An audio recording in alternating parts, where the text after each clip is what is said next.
matahari dia tetap beredar di garis edarnya. Subhanallah, itu matahari kagak meleset. Lu bayangin, kalau matahari buatan Cina kita minyak, saudara. Begitu bannya salah dikit, ringnya geser, keluar jalur, gosong rame-rame. Kebenaran wahyu Allah subhanahu wa ta'ala. Kemudian diceritakan bagaimana cerita ashabul qaryah, mereka yang teguh dengan keimanannya dan mereka yang jelas-jelas menolak kebenaran yang datang kepada mereka. Kemudian di pertemuan yang lalu, 2 bulan yang lalu, kita sudah membahas bagaimana salah satu ayat Allah subhanahu wa ta'ala, tanda-tanda kebesaran Allah adalah tumbuh-tumbuhan berpasang-pasangan, mengalirnya air dari mata air, dan seterusnya dan seterusnya. Sekarang Allah subhanahu wa ta'ala lagi-lagi ingin mengetuk pikiran kita. Wahai orang-orang yang berakal, yang masih ragu akan kebesaran Allah, yang masih ragu akan kekuasaan Allah subhanahu wa ta'ala. Apa kata Allah ta'ala? Ayatul lahumul laylu naslakhu minhun nahara faidahum mublimun. Kata Allah ta'ala, dan termasuk tanda-tanda kebesaran Allah bagi mereka segenap manusia. Wa ayatul lahum, dan termasuk tanda-tanda kebesaran Allah bagi mereka segenap manusia. Apa termasuk tanda-tandanya? Al-lailu naslahu minhun nahar. Maksudnya apa nih, Beb? Al-lailu naslahu minhun nahar. Di sini dijelaskan di dalam tafsirnya, yang dimaksud di sini adalah nuzilu anhu dhaw'a wa nafsilhu 'anil nahari. Kami hilangkan itu cahaya, kami hilangkan yang namanya cahaya, kemudian kami pisahkan siang dengan malam, sehingga malam kami jadikan pengganti daripada siang. Tahu-tahu faidahum mudlimun, tahu-tahu manusia tahu-tahu udah kegelapan aja, hilang tahu-tahu cahaya. Syuf, begini, kalau di satu rumah jelas nih ada satu lampu, kita nyalain, jelas yang mana si keringnya, yang mana yang dicetelekin. Ini satu cetelekan buat satu lampu, begitu dicetelekin mati itu lampu, hilang cahayanya. Satu wilayah, satu gardu dimatiin, wajar, jelas ada gardu yang dimatiin, dinyalain, dimatiin, mati listrik, itu satu wilayah. Ini alam semesta. Milal masyrik ilal maghrib. Ente bayangin alam semesta, dari timur sampai barat, dari utara ke selatan. Kita kadang karena udah kebiasa aja, jadi kita nggak sadar. Padahal luar biasa. Tadi siang masih terang, nih ujung ke ujung kita lihat terang. Tahu-tahu bisa berubah gelap. Subhanallah. Dalam sekejap ini bisa berubah. Gelap nih, tahu-tahu malam nih gelap. Tahu-tahu dalam sekejap bisa kelihatan jadi terang dari ujung ke ujung. Semua itu secara hari berjalan, gelap berubah jadi terang, terang berubah menjadi gelap. Yang tadinya dari ujung ke ujung cahaya, tahu-tahu cahaya itu hilang, digantikan oleh Allah dengan malam. Tahu-tahu manusia dalam kegelapan. Seolah-olah kita melihatnya biasa, padahal luar biasa kalau kita renungi, saudara. Apakah itu terjadi secara alamiah? Apakah itu terjadi begitu saja? Gak mungkin sesuatu terjadi begitu saja. Pasti ada yang mengatur, pasti ada yang menggerakkan. Ini besar alam semesta. Enggak, ya Allah, bukan hal yang terjadi begitu saja. Lantas siapa yang punya kuasa untuk itu semua? Allah subhanahu. Allahu Akbar. Sayang kita nggak sadar ya kawan, karena udah kebiasaan, udah berjalan sehari-hari, kita nggak sadar. Padahal itu luar biasa. Cahaya berubah jadi gelap, gelap berubah lagi jadi cahaya, cahaya berubah jadi gelap lagi, gelap berubah lagi jadi cahaya. Siapa yang melakukan itu semua? Jawab yang keras, siapa yang melakukan itu semua? Keluarin dari hati, siapa yang melakukan itu semua? Allah. Terus Allah udah ngasih sedemikian besar tanda-tanda kebesarannya. Engkau wahai manusia tetap ada yang masih belum beriman kepadanya. Mikir. Jelas atau tidak? Allah. Sebenarnya kita nih kalau bicara tentang tanda-tanda kebesaran Allah, makanya di dalam ilmu akidah, ya taklid, saya udah beberapa kali menjelaskan itu. Taklid kalau dalam fikih itu wajib bagi yang belum sampai derajat ijtihad. taklid bagi yang belum sampai darajat ijtihad dalam fikih wajib. Ya, kita kalau belum jadi Imam Syafi'i berarti wajib taklid, ngikutin ulama-ulama dalam urusan fikih. Tapi dalam urusan akidah haram taklid. Ikut-ikutan dalam urusan akidah haram. Kenapa? Karena Allah nyiptain ente punya otak. Nggak boleh ente. Kenapa ente yakin Allah Maha Kuasa? Ya pokoknya baba ane bilang begitu ya ane begitu. Ikut-ikutan.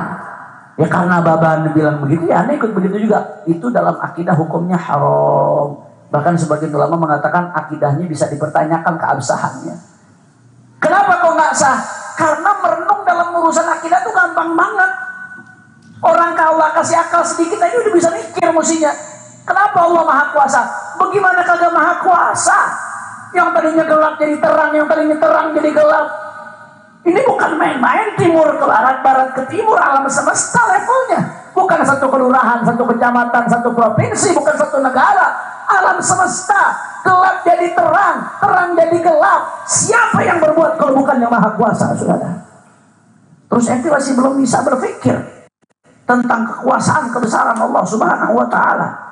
Nah, makanya ini yang begini-begini aja nih, kalau kita bisa nungi, berarti ente udah nggak taklid lagi di dalam meyakini bahwasanya Allah Maha Kuasa. Ente udah punya dalil akli namanya, dalil yang ente timbang dengan akal.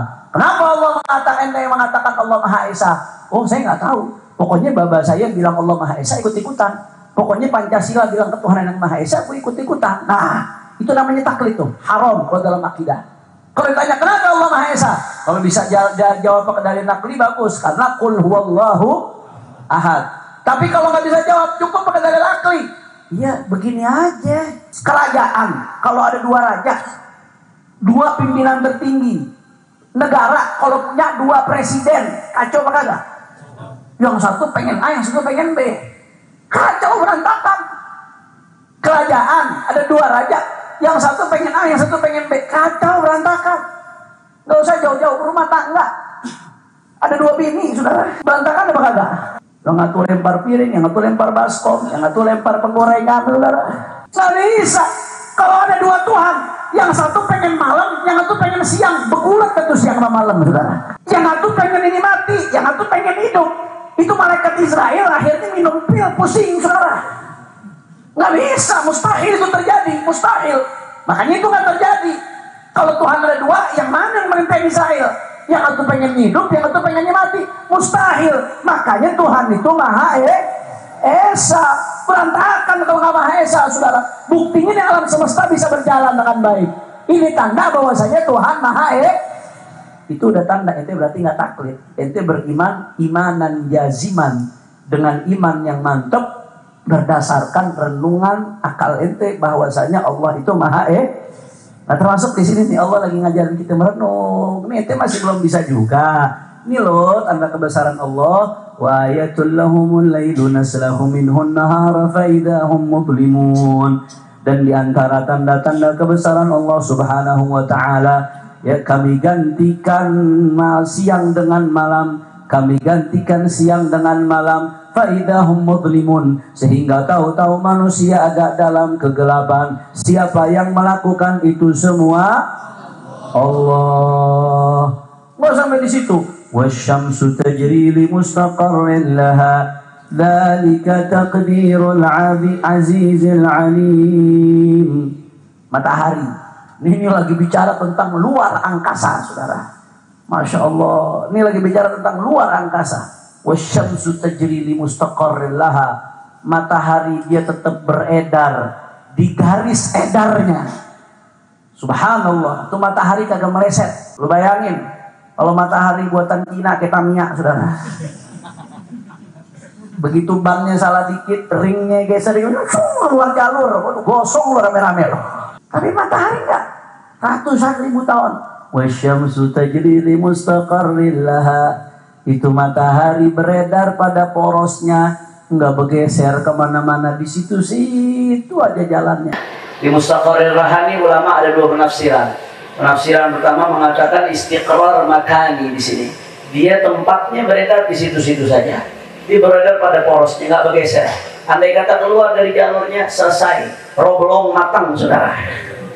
Matahari keluar dari jalurnya, roh belum matang ini, saudara. selesai. Ada lagi yang mengatakan mustaqarrin laha, matahari dia akan terus beredar sampai kapan? Sampai waktunya selesai, sampai hari kiamat. Begitu hari kiamat udah berhenti itu peredaran matahari, hancur semuanya, habis-habisan itu.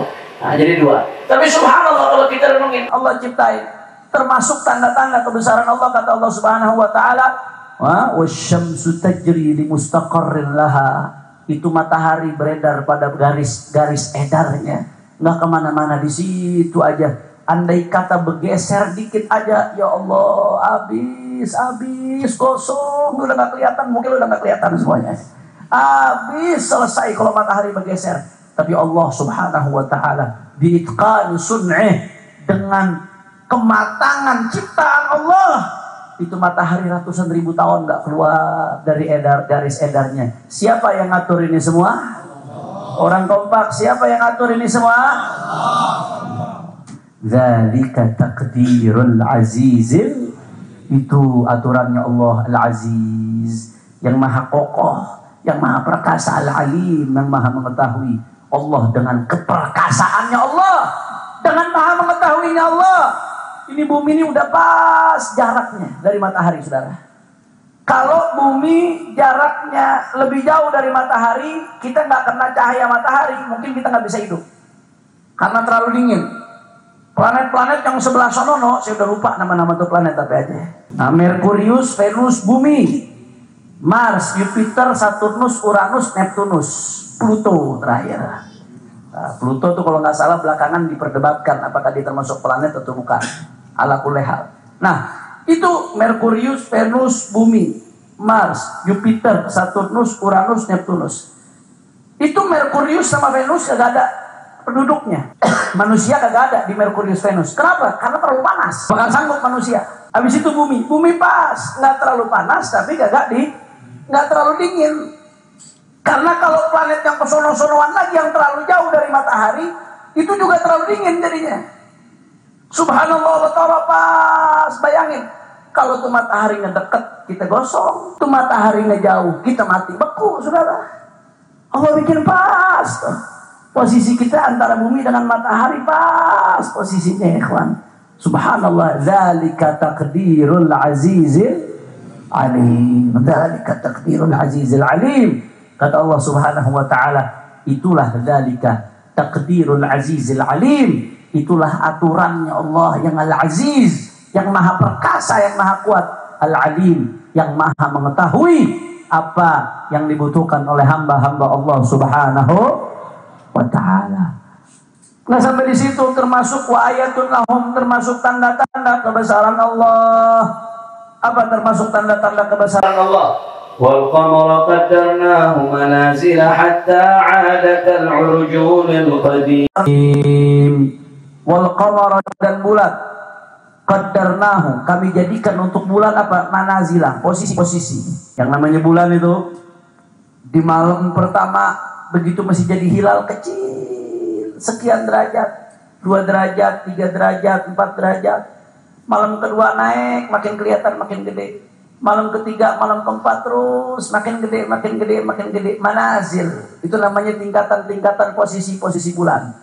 Wal qamara ja'alnahu manazila, wal qamara qaddarnahu manazila, dan kami jadikan bagi bulan manazil, posisi-posisi. Dari kecil 1, 2, 3 derajat, terus naik sekian belas derajat, terus naik sekian puluh derajat, terus sampai malam ke-15 utuh bulannya. Begitu selesai utuh malam ke-15, turun sampai malam ke-30, mulai lagi tuh. Mulai lagi ngecil sampai ngilang, nggak kelihatan tuh bulan. Habis itu muncul lagi bulan baru yang namanya hilal, ya ikhwan. Manazil Allah bikin hatta kal urjunil qadim, sampai seperti tandan. Al-urjun artinya tandan, al-qadim yang udah lama. Yang namanya batang korma, dia yang udah lama tuh lama-lama di bengkok sampai kecil tuh batang. Bulan kan begitu, dia dari kecil sampai besar, sampai jadi bulan purnama. Kemudian tanggal 15 ke atas ngecil sampai hatta kal urjunil qadim, sampai di bengkok kecil sampai habis itu nggak kelihatan. Subhanallah. Siapa yang buat itu semua? Allah. Sekali lagi jawab, siapa yang buat itu semua? Allah. Jelas atau tidak? Allahu Akbar. Allah bilang apa deh? La syamsu yanbaghi laha an tudrikal qamar walal lailu sabiqun nahar wa kullu fi falakin yasbahun. Dan yang namanya matahari tidak bisa melenceng. Yang namanya matahari nggak bisa melenceng dari garisnya sehingga mendahului bulan. Begitu pula yang namanya malam nggak bisa mendahului siang. Ya matahari di garisnya aja udah. Yang namanya malam siang ya semua keluar di waktunya masing-masing. Nggak ada.